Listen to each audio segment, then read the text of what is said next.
Oke semuanya, saya Yustika Simatupang. Di sini saya akan mempresentasikan mengenai perencanaan produksi kopi. Ditinjau dari latar belakangnya, bahwasanya kopi merupakan salah satu komoditi yang banyak dibudidayakan di Indonesia, yang memiliki peranan penting bagi perekonomian nasional.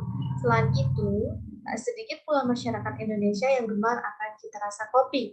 Hal tersebut yang menjadi peluang untuk didirikan perusahaan kopi yang akan diberi nama Canefart Company, yang merupakan perusahaan yang bergerak di bidang agribisnis dengan kegiatan usaha meliputi pengolahan dan penjualan produk. Perusahaan kami memproduksi kopi sesuai dengan permintaan pasar. Kemudian peramalan produksi kopi. Lampung merupakan salah satu provinsi yang membudidayakan tanaman kopi. Dapat dilihat dari data yang diperoleh dari Badan Pusat Statistik Produksi Kopi dari tahun 2015 sampai 2018, Kabupaten Lampung Barat menduduki peringkat ke-1 dengan produksi kopi rata-rata sebanyak 52.381,8 ton. Kemudian disusul Kabupaten Tanggamus yang menduduki peringkat kedua dengan produksi kopi rata-rata sebanyak 33.149 ton, serta Kabupaten Rekanan menduduki peringkat ketiga dengan rata-rata produksi kopi sebanyak 10.639 ton. Grafik ramalan produksi yang berwarna biru ini merupakan Lampung Barat, kemudian kuning yaitu Tanggamus, kemudian yang berwarna abu-abu Waikanan. Dari grafik ramalan produksi kopi di 3 kabupaten penghasil kopi terbanyak di Lampung, Kabupaten Lampung Barat memiliki peluang yang baik dan sangat stabil untuk ketersediaan bahan baku kopi dibandingkan dengan Kabupaten Tanggamus dan Waikanan. Sedangkan Kabupaten Tanggamus mengalami penurunan dan kenaikan, namun mengalami penurunan kembali. Sedangkan Kabupaten Waikanan mengalami penurunan di setiap tahunnya. Dari lembaran produksi kopi 10 tahun yang akan mendatang, dari tahun 2019 sampai dengan tahun 2028 di 3 kabupaten penghasil kopi terbanyak di Lampung, yaitu Lampung Barat, Tanggamus, dan Waikanan, dapat disimpulkan bahwa Kabupaten Lampung Barat dan Tanggamus memiliki prospek yang sangat baik untuk 10 tahun yang akan mendatang dibandingkan dengan Kabupaten Waikanan yang terus mengalami penurunan produksi kopi. Namun, Kabupaten Lampung Barat lebih memiliki prospek yang besar dan menjanjikan dalam ketersediaan bahan baku. Oleh karena itu, akan didirikan perusahaan di daerah Lampung Barat karena merupakan sentral penghasil kopi terbesar di Provinsi Lampung. Berjalan neraca masa produksi kopi. Tahapan pertama yang dilakukan ialah melakukan sortasi atau pemilihan buah kopi. Buah kopi sebanyak 5 ton atau 5.000 kg akan dilakukan sortasi, yaitu pemilihan buah kopi, misalkan antara kopi hijau, kopi merah, dan kopi kuning, kopi hitam. Kemudian akan dilakukan pengupasan, yaitu menggunakan air sebanyak 5.000 liter, buah kopi sebanyak 4.500 kg.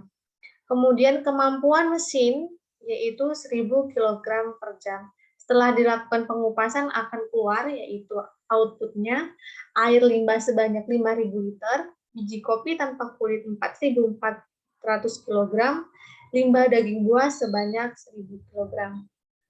Tahapan selanjutnya yaitu pencucian. Pencucian ini menggunakan air sebanyak 10.000 liter, biji kopi tanpa kulit sebanyak 4.400 kg menggunakan mesin yang memiliki kemampuan 1.500 kg per jam. Kemudian outputnya yaitu air limbah sebanyak 10.000 liter, biji kopi tanpa kulit sebanyak 4.400 kg.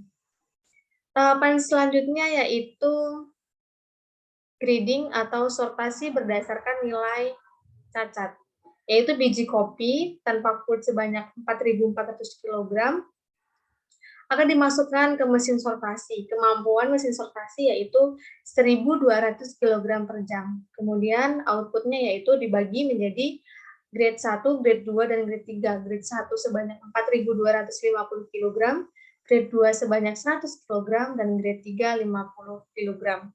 Kemudian tahap selanjutnya yaitu akan dilakukan fermentasi. Biji kopi tanpa kulit grade 1 yang memiliki kualitas yang paling tinggi sebanyak 4.250 kg ini akan dilakukan fermentasi sekitar 12 sampai 36 jam. Yang selanjutnya yaitu diagram alir kopi, yaitu biji kopi yang sudah dikeringkan akan dilakukan sortasi, atau yang sudah dilakukan penjemuran akan dilakukan sortasi. Kemudian tahap selanjutnya yaitu penjanggeraian atau roasting. Kemudian akan dilakukan penggilingan, kopi bubuk, dan pengemasan. Berikut ini adalah neraca dari kopi. Biji mentah sebanyak 900 kg. Kemudian akan dilakukan penggorengan atau roasting selama 90 menit.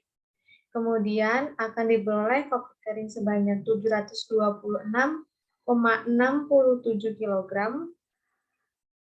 Kemudian ini adalah penguapan atau berat yang hilang sebanyak 173,33